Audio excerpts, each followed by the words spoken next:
Alrighty folks, it's time for part 3 of that Conor series. But first, I have a question. What's this narrative I keep seeing about Conor's speed and knockout power being too much for Khabib? Khabib has been wrestling bears since he was a child, folks. Conor spends his time taking selfies on Instagram and playing touch butt in the park. There's only one jacked white boy in this matchup. Deal with it. Rather, listen to Conor himself describe the secret behind his highlight reel knockouts. Precision beats power, and timing beats speed. I have the shots, and I have the timing, and I have the precision. And again, with these small gloves, and with the correct amount of force and the correct timing, the human chin can't take it. But precision and timing are all products of the mind. What exactly is Conor doing physically to manifest his vision? Developing speed and power do not appear to be Conor's focus. Instead, this appears to be high on Conor's list when it comes to training for a fight. Conor doesn't use speed, but he uses timing and position and movement. I've always been fascinated by movement, and always been learning and trying to implement different forms of movement and variety into my game. It's a certain quality of movement that is not all the time addressed, and it makes a difference. He can surprise you, he can give you awkward timing and awkward positioning, he can disappear and reappear. That's right, folks. Movement is key to Conor's strategy. Critics of Conor's movement training are often dismissed as uneducated fools. People like to mock Conor with the movement stuff. What do you say to those people in response?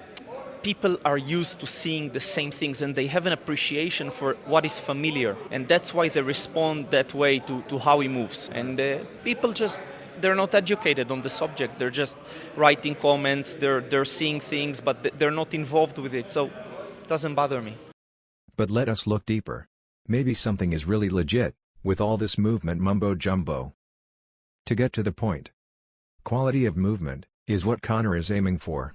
His ability to keep his fighting stance is one of the best in the UFC. How he accomplishes this is through a mixture of things. For starters, he is not flat-footed and fights on his toes. This allows him to take sudden hops into the pocket to take an angle. Staying on his toes also allows him to take quick hops back to retreat. Not being flat-footed allows Conor to quickly recover after he punches. It's very dangerous to get caught with your weight on your front foot after a punch. You are a sitting duck for counters, and this leaves you vulnerable to takedowns. Because Conor is so light on his feet, he's not easy to catch in the pocket with counters. He's always ready to quickly push off his front foot to get out of range quickly. After he punches, Conor won't stay out of position long, making it hard to catch him. Fighting off his toes isn't just helpful defensively. They also help Conor offensively in several ways. By getting on his toes quickly, Conor can pivot out after stepping in with a strike. He can then quickly take quick steps to come back in again at a different angle. Conor is always ready to push off his front foot so that he can lean back to avoid a strike. Much like Muhammad Ali, Conor will turn this same defensive lean into a counter. In these few sequences, as you can see, after leaning back to avoid a strike, Conor pushes off the toes on his back foot to come back in with a counter left. Always on his toes, Conor can quickly transfer weight between his two legs to turn defense into offense. When it's not safe to lean, Conor can duck instead. Here he pushes back into a crouch to avoid the counter hook. He then comes back up to land his own counters. Besides his footwork, Conor has also been improving his balance over the years.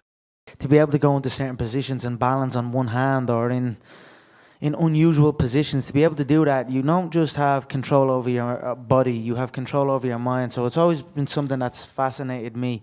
Conor's punching mechanics have steadily improved over the years, and it's not just about his power. His balance when he throws his best weapon is also more controlled. Previously, he sometimes lunged and threw himself off balance when he stepped in to throw his left straight. In MMA, this can be dangerous, as stepping forward to regain your balance can result in you walking into a takedown. These days, through a mix of training and self-discipline, Conor is careful to not throw himself off balance when he uses his left. He uses his reach to its full advantage, and makes sure that his back foot stays rooted, so that he can generate power. Not overcommitting forward, and staying balanced is invaluable to Conor against wrestlers. Several times during the Alvarez fight, despite Eddie level changing suddenly when Conor punched, Conor was able to draw his lead foot back just enough to frustrate Eddie's takedowns. Conor is very aware of where his weight should be when in the pocket against a wrestler, and is ready to get on the back foot if he senses a takedown coming. Alrighty, let's study Conor's timing now. After watching part 2, I'm sure many have these thoughts. Khabib should back Conor up first, the moment the bell rings. Or if he gets backed up, Khabib should break out with some kind of feint or shot. A few years back, I would have said this was a good idea. Early Conor was still very raw as a counterfighter. In those fights, it was less risky to roll the dice, and just charge into the pocket. Conor would not take every entry into the pocket as an opportunity to counter. He would back up, especially if he felt you had a good foot position on him. As he was not yet confident, he was also easy to feint into backing up. His accuracy was also not as high, you could sometimes still get off a flurry as you broke out, before Conor would start countering. As most haters know, Conor started taking movement training seriously around the time of the Aldo fight. Many of these exercises seem comical, and frankly, some are questionable. But many also involve reaction time and developing a sensitivity to timing. The Aldo fight was proof that Conor's movement and timing had paid off greatly. But the improvement in Conor's timing and counter strategy since then has been even more outstanding. In a nutshell, to beat you to the punch, Conor wants to beat you to the plant. Conor knows the source of his power isn't how far his left travels. What really matters is if he can root his back foot solidly when he throws a punch. If you can root, you can transmit power cleanly, even if the opponent tries to crowd you out. This is why Eddie found it so hard to get off the fence, or make Conor back up. Every time Eddie drove Conor back with a strike, Conor would take a small step and plant, ready to push forward and counter. If Eddie took the space created, he would be walking into a power shot. Unwilling to proceed, Conor would just come back in, keeping up the pressure. Every jab or feint would be met with an immediate plant, with Conor ready to counter with his left, if you pushed into the space. Ready to push off on his toes, and his shoulder loaded to throw, Conor does not need to skip back far when you try to scare him. He knows as long as he can root his back foot, as you try to crowd him out, he will be able to hurt you. Getting this plant quickly is the priority. It's his first line of defense, and the first thing he looks for if he senses danger. The faster he can plant, the sooner he can react to your next move. Whether he has to quickly skip back, or perhaps to lean back, or maybe to pull back his front leg from a takedown.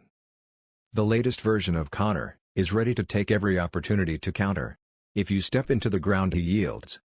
No more hesitation and retreats, one quick back plant, and he is ready. Conor's nimble footwork, excellent balance, and highly tuned timing make him a devastating counter striker.